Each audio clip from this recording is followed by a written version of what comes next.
আসসালামু আলাইকুম। শীতে গৃহিণীদের সংসারে খরচ কমানো 10টা কিচেন টিপস আপনাদের মাঝে শেয়ার করছি। এই টিপসগুলো ফলো করলে আপনার সংসারের কাজগুলো অনেকটা সহজ হয়ে যাবে। আশা করছি লাইক দিয়ে পুরো ভিডিওর সাথেই থাকবেন। শীতের সময় বিভিন্ন ধরনের পিঠাপুলি ভাজিপুরি বেশি খাওয়া হয়, এজন্য তেলের দরকার হয় বেশি। তাই তেলটা যাতে কম খরচ হয় সেই টিপসটাই আপনাদের দেখিয়ে দিচ্ছি। এজন্য আমি এখানে এই যে গ্লাসে তেল নিলাম আধা গ্লাস। এই আধা গ্লাস তেলের সাথে আধা চামচ লবণ মিশিয়ে দিচ্ছি। তেল যদি পরিমাণে বেশি হয় তাহলে লবণও আরেকটু বেশি দিয়ে এরপরে ভালোভাবে মিক্স করে নেবেন। এরপরে এই তেলটা দিয়ে আপনি পিঠাপুলি যে কোনো ভাজিপুরি করতে গেলে এই তেলটা কম টানবে। আর ভাজিপুরি করতে গেলে তেল যেমন চুলার চারিদিকে ছিটে পড়ে, এজন্য তেলও অনেক খরচ হয় বেশি। তাই এই লবণ দেওয়ার ফলে তেল আর এরকম ছিটে যাবে না, আর তেল টেনেও যাবে না। তাই এই লবণ দেওয়া তেল দিয়ে আপনি যদি ভাজিপুরি করতে যান দেখবেন আপনার তেলের খরচ কম হবে। তাই এভাবে আমরা আমাদের সংসার খরচ কমাতে পারি তেল সাশ্রয় করে। তাই এই শীতের সময় ভাজিপুরি করার আগে অবশ্যই তেলে এরকম একটু লবণ মিশিয়ে নেবেন, দেখবেন আপনার অনেকটা সাশ্রয় হয়েছে। আশা করি সংসারে খরচ কমানো প্রথম টিপসটি আপনাদের অনেক উপকারে আসবে। সংসারে খরচ কমানো আরেকটা টিপস দেখিয়ে দিচ্ছি। এই যে আমাদের পেঁয়াজটা রান্না করতে গেলে অনেকটা পরিমাপ বেশি লাগে, সব কিছুতে আমাদের পেঁয়াজ বেশি দিতে হয়। তাই পেঁয়াজটা যাতে কম লাগে এজন্য আমি এখানে একটা মিক্সচার বানিয়ে নিচ্ছি। যে পেঁয়াজের সাথে দিয়ে দিচ্ছি আদা, রসুন আর কয়েকটা শুকনো মরিচ। এই সবগুলো একসাথে মিক্স করে এখন আমি ব্লেন্ডার করে নেব। এখন এর সাথে আমি একটু পানি অ্যাড করে নিচ্ছি। এখন ভালোভাবে ব্লেন্ডার করে নিচ্ছি। এই যে ব্লেন্ডার করার পরে এখন এই মিক্সটা আমি রান্না করতে গেলে ধরেন এর 1-2 চামচ দিলেই হয়ে যাবে। আর আলাদা পেঁয়াজ কেটে দিতে গেলে দেখা যায় অনেকগুলো দেওয়া লাগতো, এতে করে আমাদের পেঁয়াজ খরচা বেশি হতো। এমনিতেই পেঁয়াজের অনেক দাম। তাই এরকম যদি মিক্স বানিয়ে নেন তাহলে ধরেন আপনার খরচ কম হবে আর তরকারির স্বাদও দ্বিগুণ হবে। এতে করে তরকারিটা ভালো ঘন হবে। আমার এই টিপসটি ফলো করে আপনিও বাসায় এভাবে পেঁয়াজের একটা মিক্স বানিয়ে নেবেন।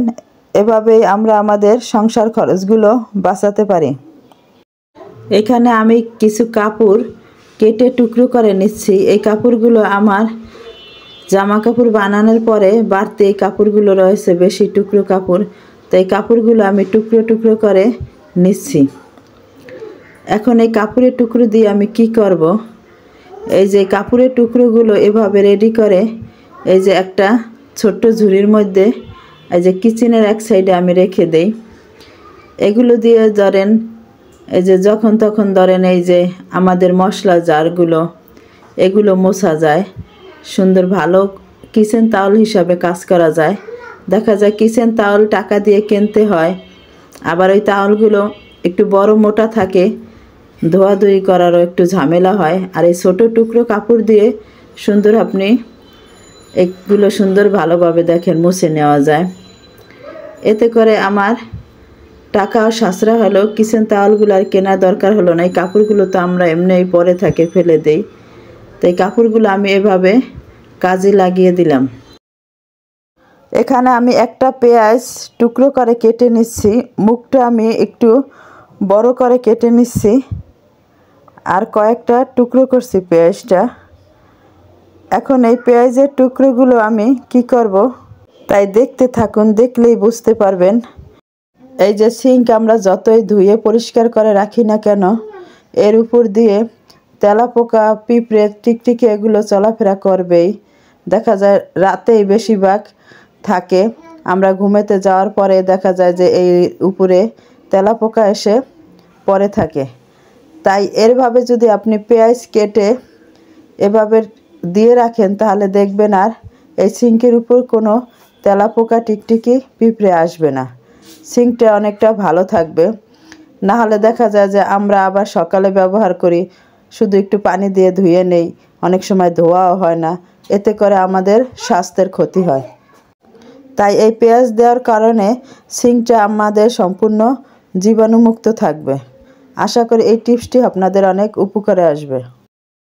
পেঁয়াজ, রসুন, আদা এগুলো কাটাকাটির পর দেখা যায় হাতের থেকে কেমন জানি একটা গন্ধ আসে। তাই গন্ধ দূর করার জন্য শুধুমাত্র এই যে পেস্ট দিয়ে আপনারা এই গন্ধ দূর করতে পারবেন।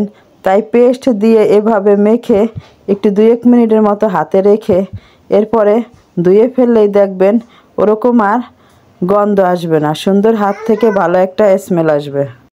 দেখেন পানি দিয়ে ধুয়ে নেওয়ার পর হাতটা আমার কত সুন্দর পরিষ্কারও হয়ে গেছে, আর ওরকম কোনো গন্ধ নাই। পেস্ট শেষ হওয়ার পরে দেখা যায় আমরা অনেক সময় অনেকটা পেস্ট রেখেই ফেলে দেই। তাই পেস্ট ফেলে না দিয়ে দেখেন এই পেস্টের ভিতরেও, প্যাকেটের ভিতরেও অনেকটা পেস্ট থেকে যায়। তাই এভাবে বের করে নিতে পারেন। এই যে কলম দিয়ে এভাবে আস্তে আস্তে করে উপর দিকে নিলেই দেখা যাবে যে নিচের পেস্টগুলো সব উপরে উঠে আসবে। আর এরপরে এভাবে করে ঘুরিয়ে চাপ দিয়ে নিলে দেখেন আমি দেখিয়ে দিচ্ছি কতটা পেস্ট বের হয়। প্রায় 2-3 দিন চলে যাবে পেস্টগুলো। তাই এখন থেকে আর এই পেস্টের প্যাকেট এভাবে ফেলে দেওয়ার আগে অবশ্যই এভাবে বাকি পেস্টটুকু বের করে সংসারে খরচ বাঁচিয়ে নিতে পারেন। এই যে আমি এখানে একটা লবণের প্যাকেট দেখিয়ে দিচ্ছি। এটাকে বলে মোটা লবণ, বাংলা লবণ। এই লবণ আমি মাছ ধোয়ার কাজে ব্যবহার করি। আমরা যে খাবার লবণটা খাই আয়োডিন লবণ, ওই লবণ দামও বেশি।